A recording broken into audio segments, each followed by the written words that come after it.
السلام علیکم۔ کیا آپ جانتے ہیں کہ یہودی اور عیسائی دونوں حضرت ابراہیم علیہ السلام کو اپنے دین کا کیوں کہتے ہیں؟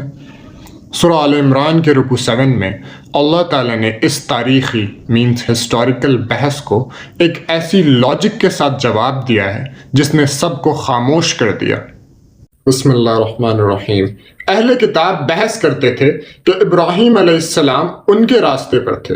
اللہ نے ان کی اس جہالت پر سوال اٹھایا، اے اہل کتاب، تم ابراہیم کے بارے میں کیوں جھگڑتے ہو؟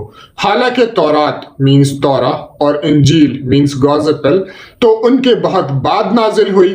کیا تم اتنی سی عقل بھی نہیں رکھتے؟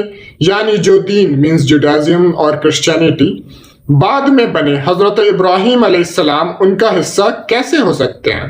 پھر اللہ نے تاریخ کا سب سے بڑا سچ واضح کیا، ما کان ابراہیم یہودیا ولا نصرانیا، ابراہیم نہ یہودی تھے اور نہ عیسائی، بلکہ وہ تو ہر باطل سے کٹ کر ایک اللہ کی طرف ہونے والے حنیف اور مسلمان تھے، اور وہ مشرکوں میں سے نہیں تھے۔ اللہ فرماتا ہے کہ ابراہیم علیہ السلام کے سب سے قریب وہ لوگ ہیں جنہوں نے ان کی پیروی کی، اور یہ نبی صلی اللہ علیہ وآلہ وسلم اور آج کے ایمان والے ہیں۔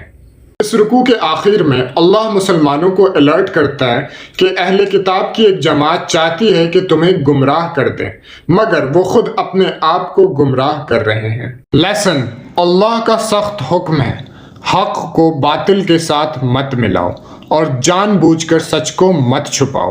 ہمارا دین کسی نسل ریس کا محتاج نہیں، بلکہ خالص توحید کا نام ہے۔